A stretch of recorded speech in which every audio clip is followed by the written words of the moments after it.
I've always loved astronomy. I kept the telescope I've had since I was a child. I remember tracking the motion of the stars to the horizon when I was 6 with my sister when she took a high school astronomy class. I've witnessed 2 comets. I've even had a star pass the base of the constellation Cygnus named after me. I've studied black holes, tried to learn more about astrophysics, the whole 9 yards.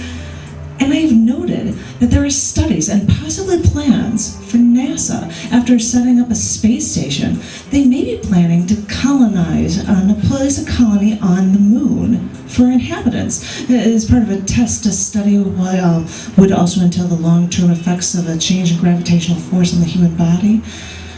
And I heard that there may be plans for this within the next 20 or 30 years. And I thought, my God, I am meant for this. I would be perfect for this. But then I thought, what would I do there? I mean, why would they want me there? And I'm a journalist. I've written all my life, and I'm a designer. So my job could be to catalog what is going on at the colony and try to distribute news to the colony about what's going on the moon, or maybe even about what's going on Earth. And I like this plan. It would seem fitting to give me occasional feeds through occasional transmissions for information for me to pass on to the colony, and I would catalog historically what is happening here for people on Earth to learn from, and this sounds like the perfect thing for me. And then I thought, wow, I would disseminate all information to this colony of people on the moon.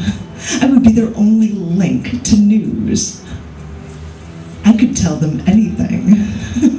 Just think about it for a minute. I could tell them anything and they wouldn't be able to use another source to prove me wrong. I could tell them I sang the national anthem for the president. No, really, I don't have that bad of a voice, because we were going to be leaving to actually live on the moon, and these people would believe me. I wondered if I'd have to write reports to send back to Earth. Would I have to tell them how hypnotic the effects of the Earthlight are? Because, everyone talks about how wonderful it is to be in the moonlight.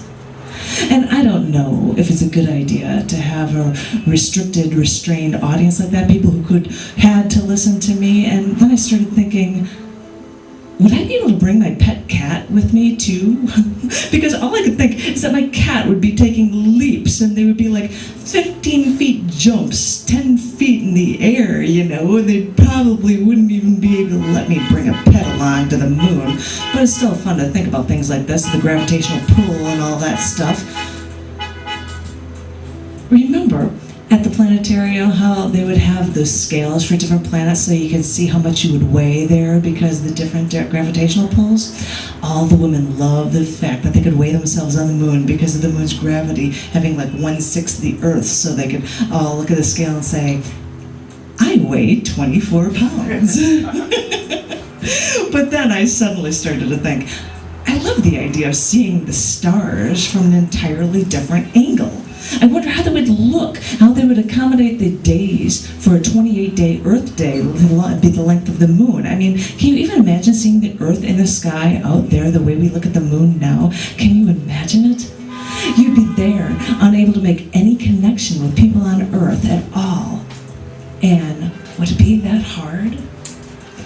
The one thing I realized I'd missed so much about leaving Earth for years wouldn't be the traffic or having to go to the grocery store or to a restaurant, but missing love.